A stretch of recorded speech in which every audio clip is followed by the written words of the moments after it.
The third season of Jurassic World Camp Cretaceous is now streaming on Netflix, and Season 3 brings us back to Isla Nublar, where our stranded campers face a newly evolved threat, the E750. With 2 extra episodes in this season's run, there is plenty of room for nods and callbacks to the Jurassic movies in the franchise, and this season, very much like the first 2, is full of little nods and Easter eggs.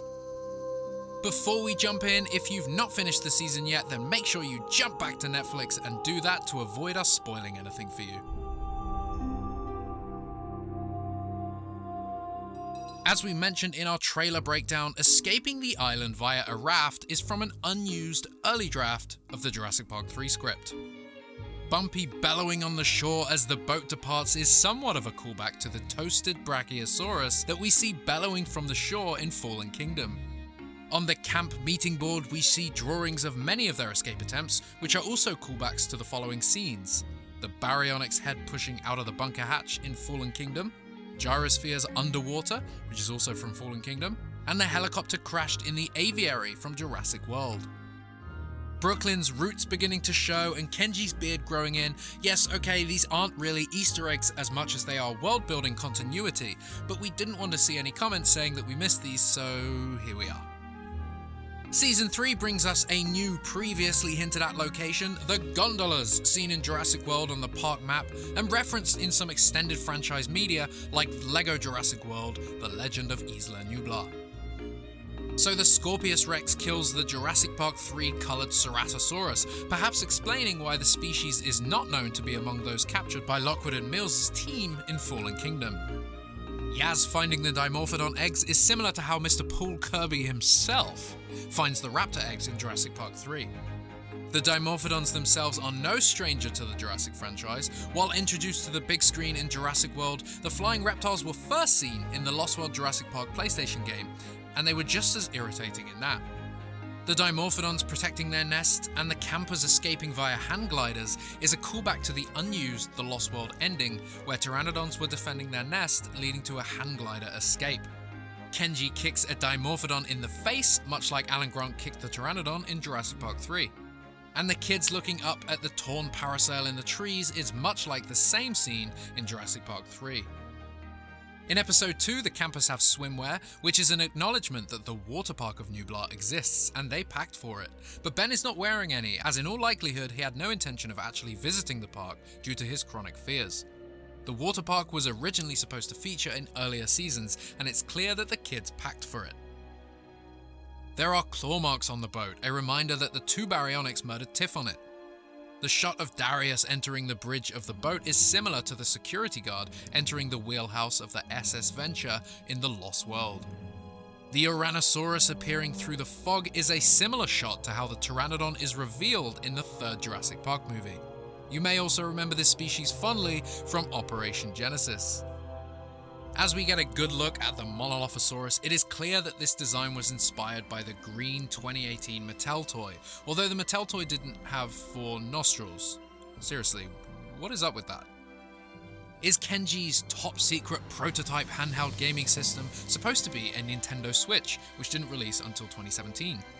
The window on this door features 2 Monolophosaurs taking a little peek through, replicating the shot from Jurassic Park with the raptors in the kitchen.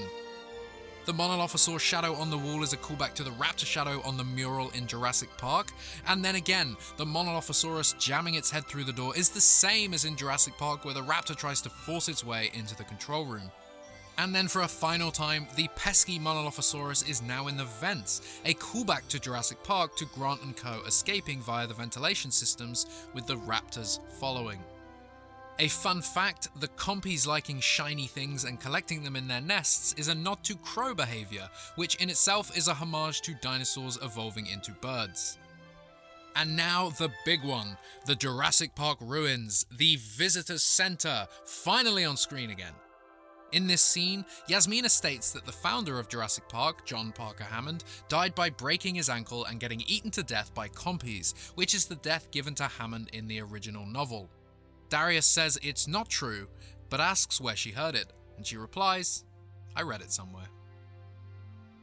And there are lots of references inside the Visitor Center too. We see a vending machine, likely the one Hammond references when searching for Dennis Nedry. And Kenji trying to use money to use them appears to be a reference to Mr. Paul Kirby himself in Jurassic Park 3. There is a hole in the wall that the Indominus Rex used to enter the rotunda in Jurassic World. Funnily enough, the Indominus Rex also crushed the T-Rex skull while in here, so that one's a little flub.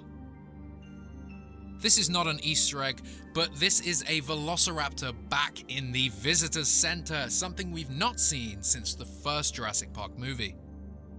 Blue here eating a compy, perhaps a deep nod to the old Jurassic Park Sega Genesis games where you ate compies as the raptor to restore health. And I'm pretty sure you also did that in the Lost World PlayStation game. Clever guy, girl, she's a girl, a callback to Jurassic Park with Clever Girl, and a nod to Barry correcting Hoskins on Delta in Jurassic World. Darius inadvertently does the Pratt pose here, sparking a sense of timid recognition with Blue. Kenji tosses a coin and it bounces off her snout, much like Owen trying to feed her in Fallen Kingdom. Okay. The doorway and the stairs to the E750 area is similar to the Jurassic Park maintenance shed. Could this facility have a long history of secrets? Desktop folders feature more hybrids or non-hybrid secret animals from Dr. Wu, W600, N601, AO55. These definitely are somewhat important, as background writing is always gibberish and not written in English if it's not important to the plot. Dr. Wu confirms via video log that the Scorpius Rex, the E750, is the world's first hybrid dinosaur, which means the Indominus Rex was not the first of its kind. During the attack in Wu's video log, we see Eddie in the lab, confirming his involvement in the E750 project. So the Scorpius Rex has thermal vision, hunts from trees, and makes sounds very similar to Predator. Predator can also go invisible, while Scorpius cannot, that we know of. However, its successor, the Indominus Rex, can. The Indominus Rex also had thermal vision. This stampede looks a little like the stampede we see in Fallen Kingdom. And we get another sauropod takedown, which is sadly something that's happened a fair few times now in this franchise. Just as Darius is about to have a close encounter with the Gallimimus, his radio goes off, sending the Gallimimus running. Much like the scene in The Lost World where Sarah has a close encounter with the baby Stegosaurus, electronics ultimately scare the dinosaur away. A green Gallimimus runs by, not an Easter egg but a blink and you'll miss it type detail. This green Gallimimus is a toy packaged with Darius.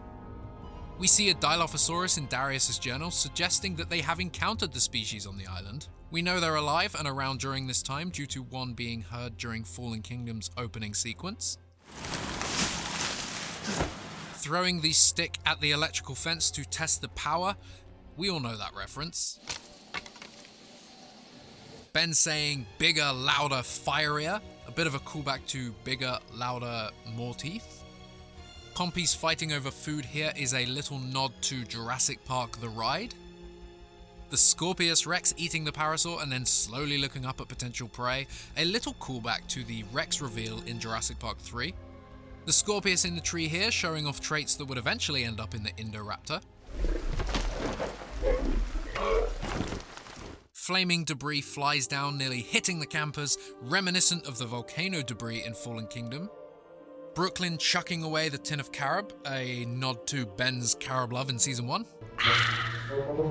Darius and Ben have a discussion here that references parthenogenesis, a rare form of reproduction that the Scorpius Rex has evolved to do, and something we learnt that Blue is capable of in the Jurassic World VR game. Footprints leading from the car with Sammy exclaiming that they got away. It's the same discovery that Ellie and Muldoon make from the crashed Explorer showing Tim and Alan's footprints. The Scorpius drool falling from above is very alien, and similar to the blood dropping on Hamada in Jurassic World right before the Indominus Rex reveals itself. We see a slow-motion tranquilizer dart like the one Sarah Harding fires in The Lost World. And then there's another big one. The kitchen scene from Jurassic Park is basically recreated here, the Scorpius Rex looking through the window on the door and trying to open it. And a ladle is among the kitchen gear thrown about. Could it be the one that nearly got Tim killed? Blue here jumps on the E750, the Scorpius Rex, a clear recreation and nod to the ending scene in Jurassic Park. The dinosaurs are even in the same position in the visitor center. And towards the end of the episode, Darius pulls up Ben, perhaps making up for what happened at the end of the first season. Now episode 9 brings us another Easter egg and an actual timeline alignment here. Close the Gate. It's the Fallen Kingdom opening scene. We have caught up to this and we are witnessing it from a new angle. This scene aligns the timeline that the Fallen Kingdom opening takes place roughly 6 months from the ending of Jurassic World, something only known from the Fallen Kingdom script. The Rex is back on Main Street, we have the Mosasaurus scene, the helicopter, it's all there. They also verbally confirm that this is 6 months after Jurassic World.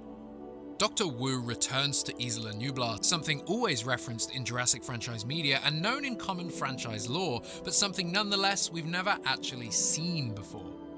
Pteranodons attacking the helicopter, a nod to the original Jurassic Park 3 ending, and also a scene in The Lost World that didn't make the cut, and this concept art shows us pteranodons, thunderstorms, and helicopters. The helicopter is stuck in the tree like the tour vehicle in Jurassic Park, and like the trailers in The Lost World hanging over the cliff. We also see this shot looking down, which is very similar to the scene in The Lost World, with debris dropping onto the wet glass. Another non-egg but an interesting note, Dr. Wu informs Macho Man that the Scorpius Rex has scorpionfish DNA, which is how it has poisonous quills. The Indominus Rex similarly had cuttlefish DNA. Wu confirms he intends to make an improved version of the Scorpius Rex, which we know ends up being the Indoraptor, and they share many similarities. Here, Dr. Wu confirms that the character of Mills is in charge of this operation, even 3 years before the events of Fallen Kingdom. 2 of the Baryonyx from Season 2, Limbo and Chaos, make a surprise cameo here to eat a mercenary. Throughout the episode, we see Dr. Wu displaying empathy for the dinosaurs and the stranded kids, and talk about his goals, as in not wanting to make monsters, but wanting to make the world a better place. While not an Easter egg, we believe this may be setting up Wu's character in Dominion, less of a villain and more of a genius blinded by ambition and hubris, with his worst instincts manipulated by those who employ him. And that appears to be all of the Easter eggs and nods that we found in the 3rd season of Jurassic World Camp Cretaceous. Did we miss any? And did any of the lists surprise you? Let us know down below in the comments section, get that discussion going. If you like this video, then hit that like button. And likewise, if you enjoy our content, then you can go ahead and subscribe and hit that bell icon next to it to be notified of our new videos. The Jurassic Outpost store is open, and we're selling Jurassic-themed clothing, mugs, fitted masks, and much more. Head to JurassicOutpost.com/store to check it out, and check the video description for discounts and deals, including 10% discount on all Jurassic Park items in the Vice Press store. As always, head to JurassicOutpost.com for more news and information.